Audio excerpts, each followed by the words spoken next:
Okay, we're back with reveal number 523. This one is a 1989 Philadelphia roll.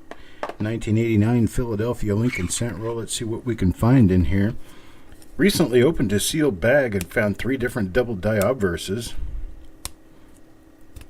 We now have those listed for anyone who, well, not listed, but we have them identified. We have them scheduled for listing for anybody who was involved in that roll or that bag. 89 Philadelphia. We could find just about anything different in this one. There's a number of double dies known, both obverse and reverse, for 1989 Philadelphia. And there we go with that.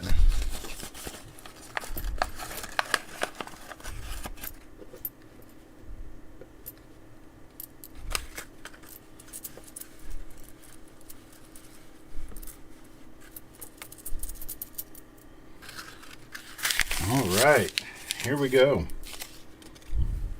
Number 1. Well, back to Carl. I think Carl got number 1 in the last roll. He gets number 1 in this one as well. Here is the obverse of the first coin.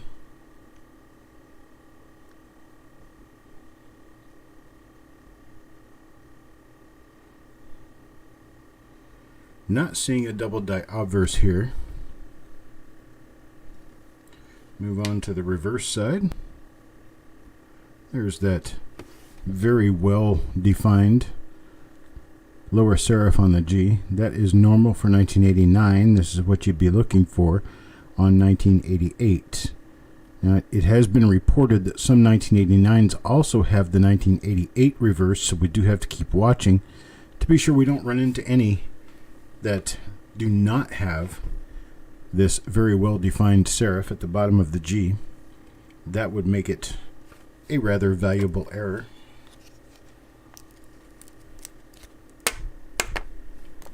I don't know, Ant. Come from what bag? I don't have any. I didn't have any bags of 61D. I had 60D. Taco John. Second coin. Taco John.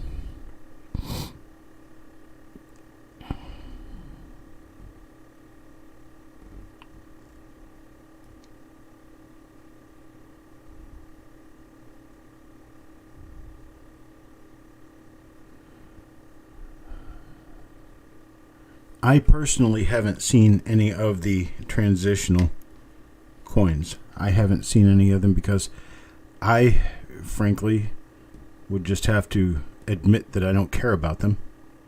So I don't really remember to even look for them. I may have even run across a few of them in my time. Didn't bother. All right, coin number 3 now. Mark.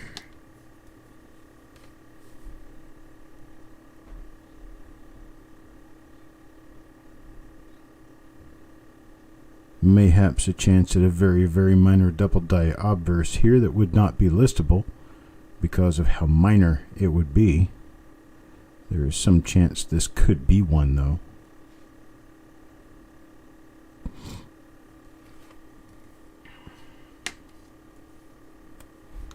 And on the reverse,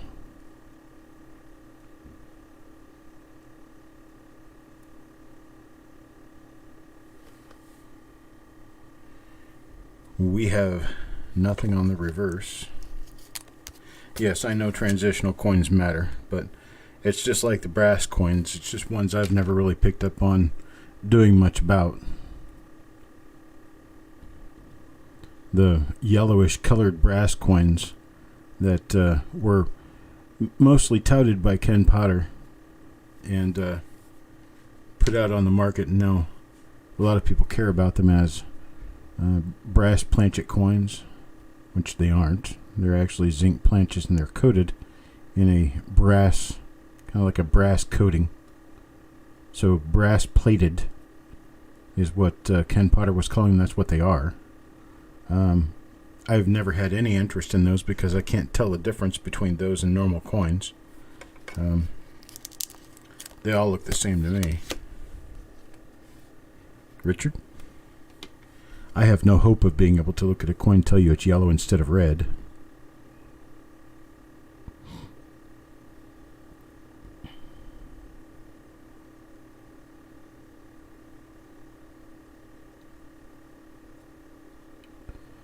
And since there's no difference in mass, no weight difference between them, there's really no way I could tell you what's what. Same to me. That was number 5. Now number 6 for Mr. Fletcher.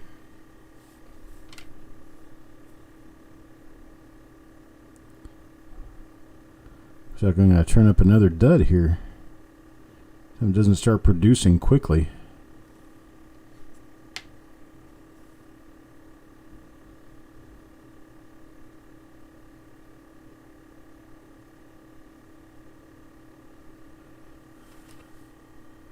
Alright, got nothing there. On to number 7. Going with Taco John this time. Taco John, coin number 7. Couple of little spots on this one. You can also expect that on a lot of the earlier zinc cents. The spotting happened on these coins prior to them even leaving the mint.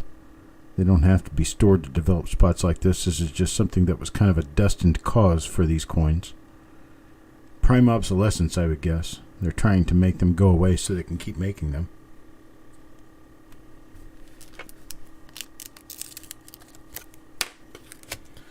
Coin 8 now. Coins and ghouls. Got some spottiness on this one. I can see that before I even lay it down. Right up here. Yeah, got some darky stuff on there. Looks like carbon on the surface.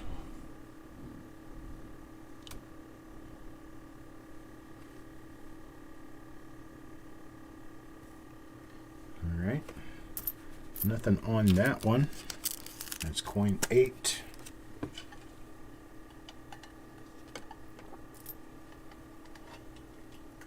Moving on to coin 9 for Bo.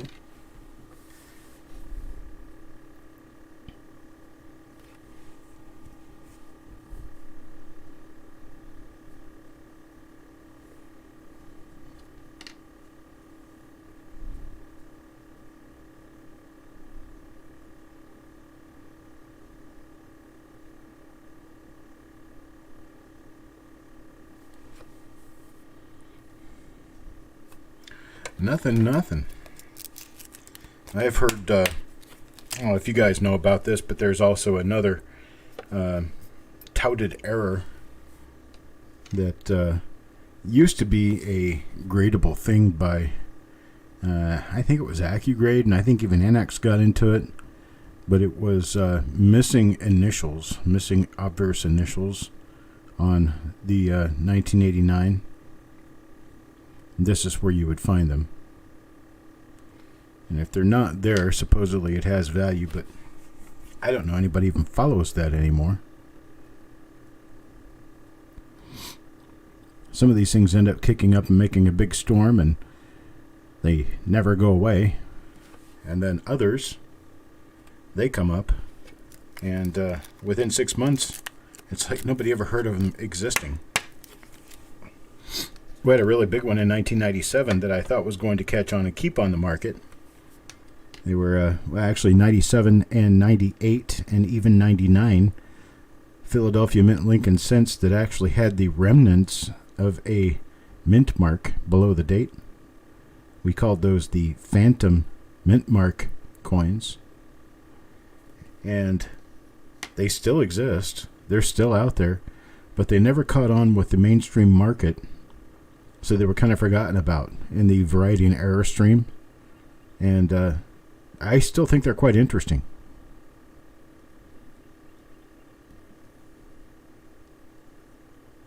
Tyler Lane, no.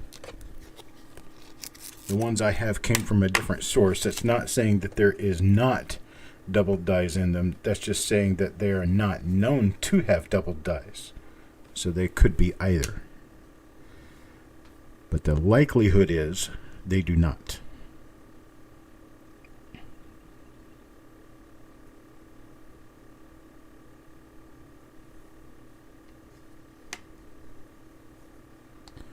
Frostbite.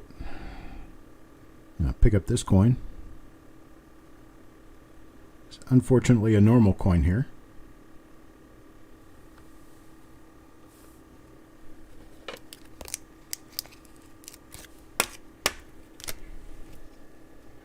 Number 13 now.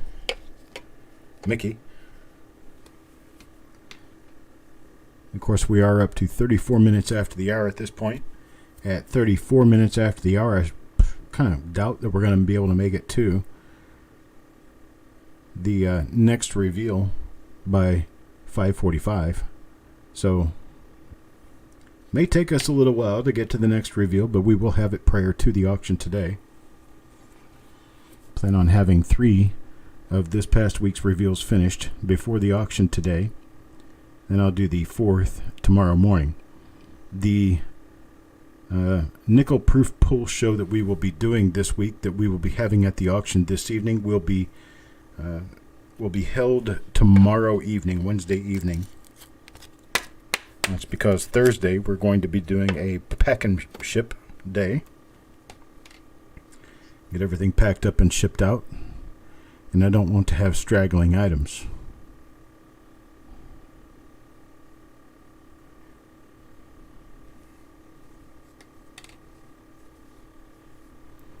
We are past coin number 10 now. We're not seeing anything on the reverses.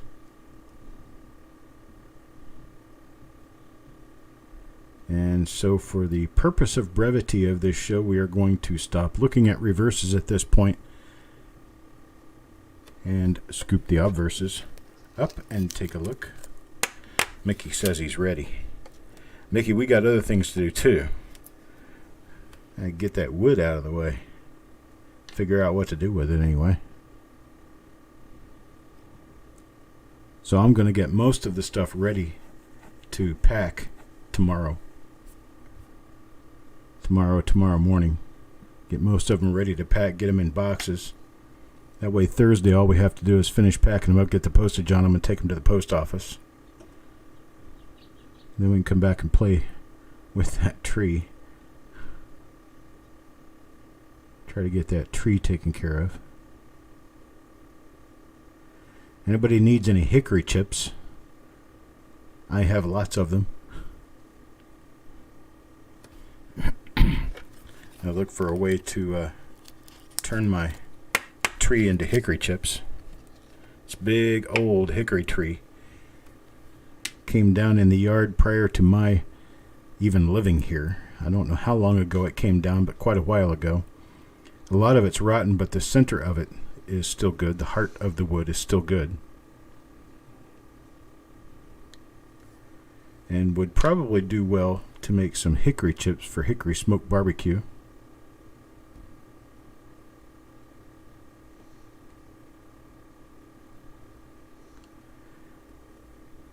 And get you a pretty good sized box of them for probably, I don't know, $15, $18.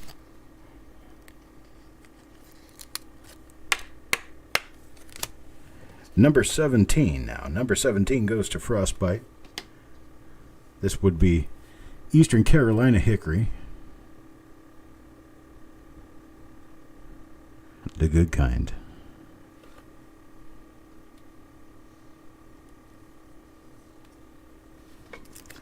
Alright, that's 17. Now coin number 18. That'd be from Mark.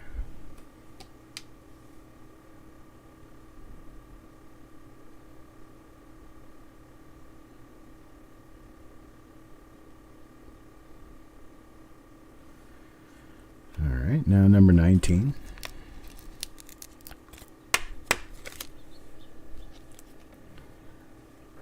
Josie.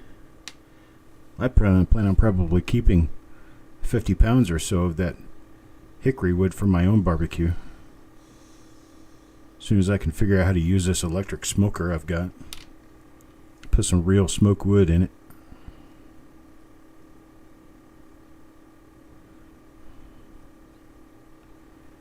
Go down to Nahunta and pick up a pork belly.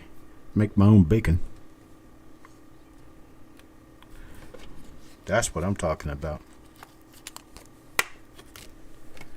Number 20, Taco John. Taco John. Let's see what you got. A big old Scarface right there. Huge Scarface. Look at that. Nothing else on there.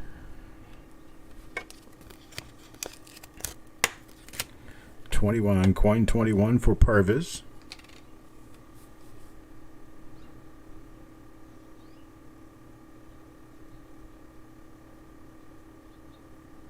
Different die Parvis got here. Well, there's nobody saying anything. Is everybody thinking about their hickory smoked barbecue? That's right. 20-hour cook time on my brisket. But man, it's going to be the best brisket you've ever put in your mouth. That's right. I had a grandpa take a piece of meat that looked like just a big piece of gristle, and he'd cook it, and he'd cook it just right. Man, that thing fell apart in your mouth.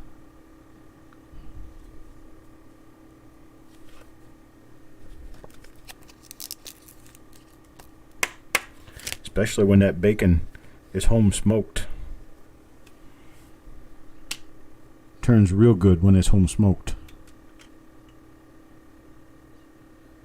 I got something climbing around up here above my desk and I don't see it.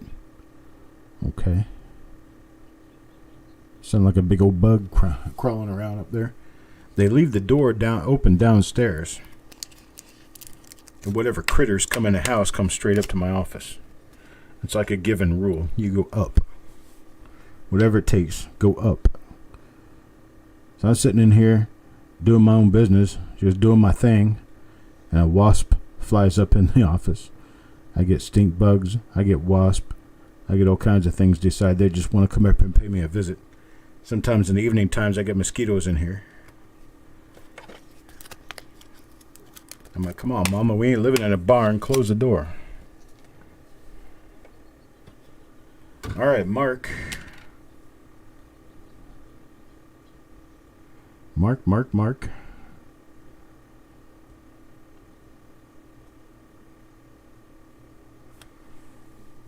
Not seeing anything on that coin. Morel mushrooms. I love morels. They finally, as I understand, there's finally been somebody figure out how to cultivate those. So having to get them out of the wild is no longer a thing. As soon as I know how to cultivate them, it's going to happen. Because I could do with me having some 20 pounds of morels every year. That would be nice. I got plenty of land back behind me to grow them on.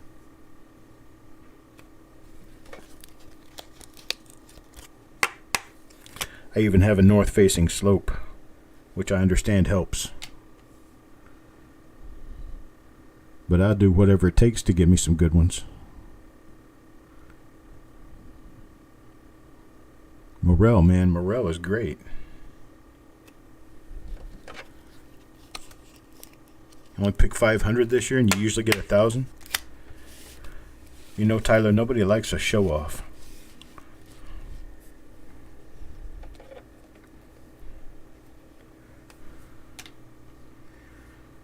Now, see, Tyler's got to figure out how to dehydrate those so they'll mail.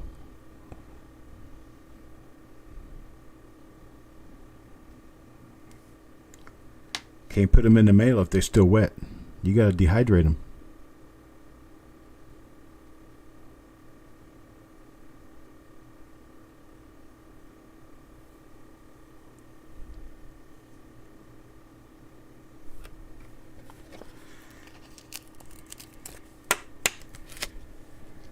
Now we're on 29 for Richard. I'll try to get this show out by... I may not be able to do that third show till tomorrow, because it looks like we're going to get too close to auction time for me to start a new show. This one definitely looks like it's got some extra thickness on it. I'm going to have to take a better look at this. This doesn't look right. There's something about this one.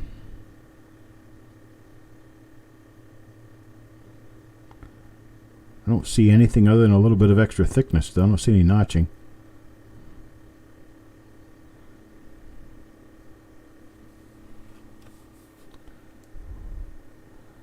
I'm going to have to talk to Eric about this. We're going to stick this off in the side. I'll talk to Eric about this one. Doug come up next with number 31. This one's definitely going to be normal.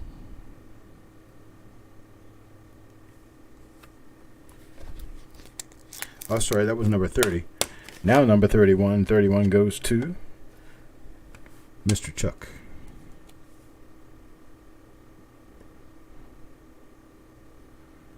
Seen this die going on a few times now. Not going to get anywhere with it.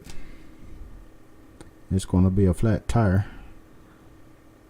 no matter how many times we spin it.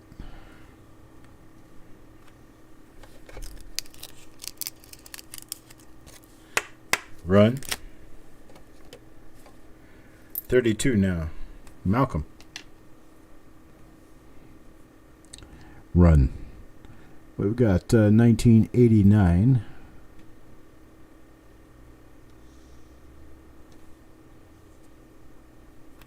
Got nothing on that one. Of course, it's 89. The whole rest of the roll is 89, Chuck. Quit spacing out. Carl now. Bunch of die scratches. Bunch of die scratches. I think that's about all there is here. Let's take a quick look at the reverse on this one. See if can we make anything out of it that's not already known. Doesn't look like it. So yeah, you need to be here for the auction. Just telling you, that's for your own good. Do yourself a favor. Don't miss it. Doug comes up at 7 p.m. Giving you plenty of warning. Get your vittles down. Get back up here on the view time and watch the show.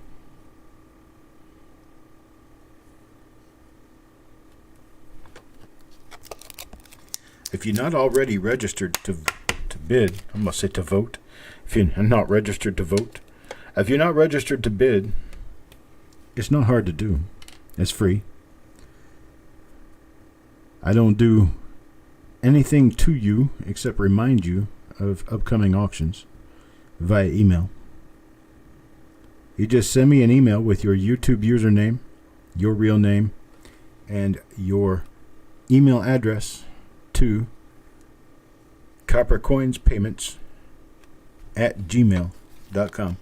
coppercoinspayments@gmail.com. That's all it takes.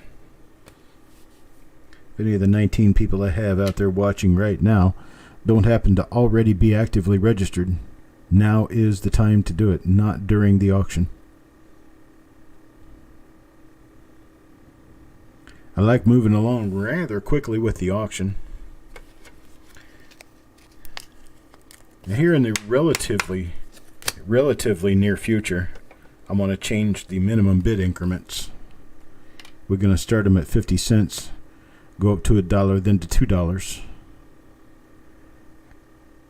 then to $5.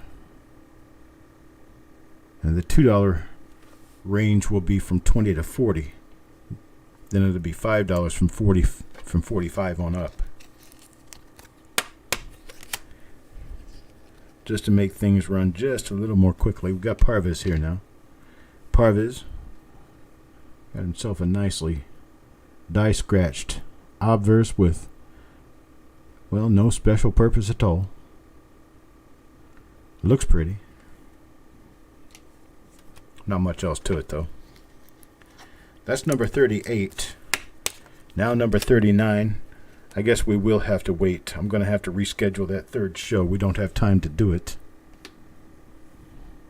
because I have to get just the little vittles in me before I can get started with an auction and not fall asleep on you while I'm doing the auction. A little bit of vittles, not much. I get much, and then I get sleepy because I got too much vittles. So, you gotta kind of pare it off and cut it in half, you know?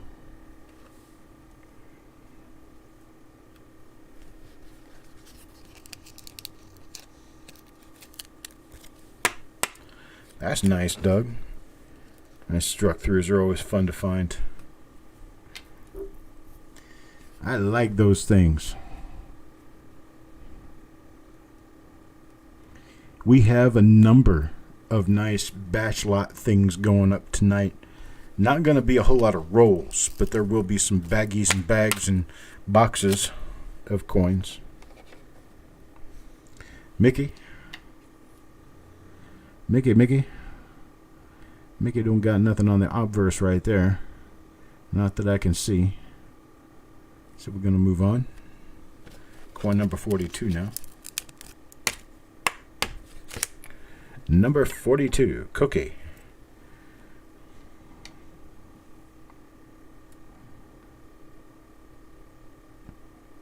Cookie. Hey.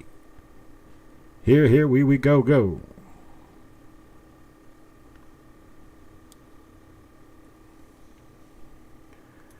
Nothing.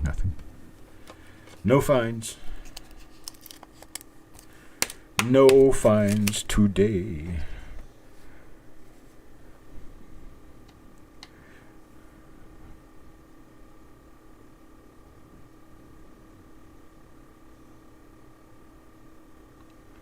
We did have one.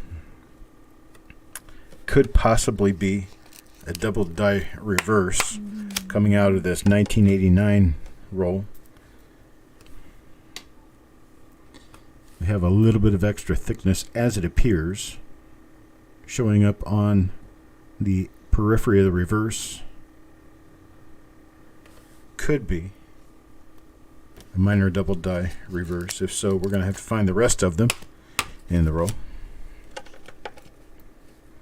Coin number 45. I guess I'll slow down just a little bit because, well, we're not doing another reveal now. I'm going to have to reschedule the one that we've got scheduled because we're getting too close to auction time.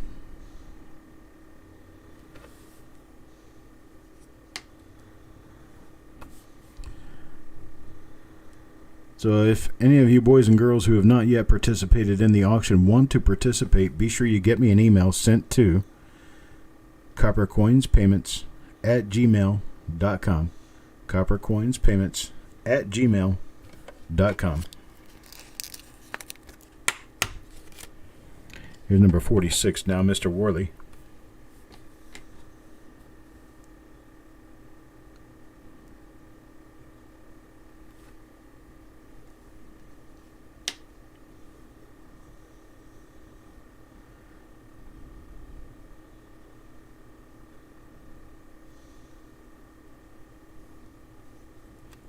Nothing on that one. 47. Number 47 goes to Carl. And Carl, big scratchy obverse. Seen this before. So if it does have anything, there are at least one more of these in the roll. What do we have here? Oh, scratchy reverse too. Scratchy reverse, scratchy obverse equals nothing at all. Oh, you could see the chin right there. Take a look at this. Look at this. Now if you flip this over in your brain, you can see Lincoln's chin right there. It would be sticking out the other direction, and the lips are right up here, and the nose here. But that's the chin. Right down here is where the bow tie is.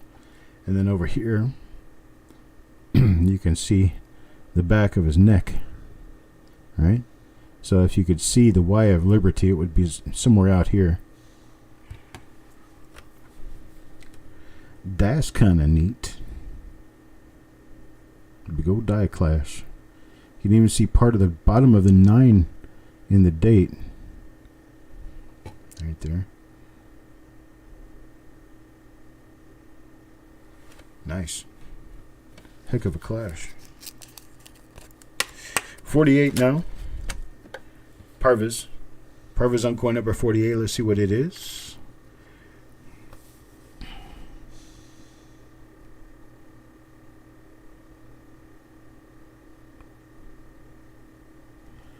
And nothing on the obverse here. And on the reverse. Yeah, there are definitely clashes in this roll. Get a chance to look at all of them, but I'm sure that there are some more. Last two rolls. Last two coins in the roll. Boom. Number 49. Let's see, what do number 49 have? Well, I guess I got nothing on the obverse. How about the reverse?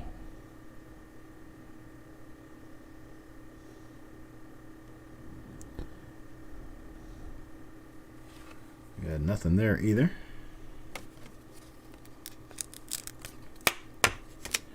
Now coin number 50. Captain. Last chance. Captain.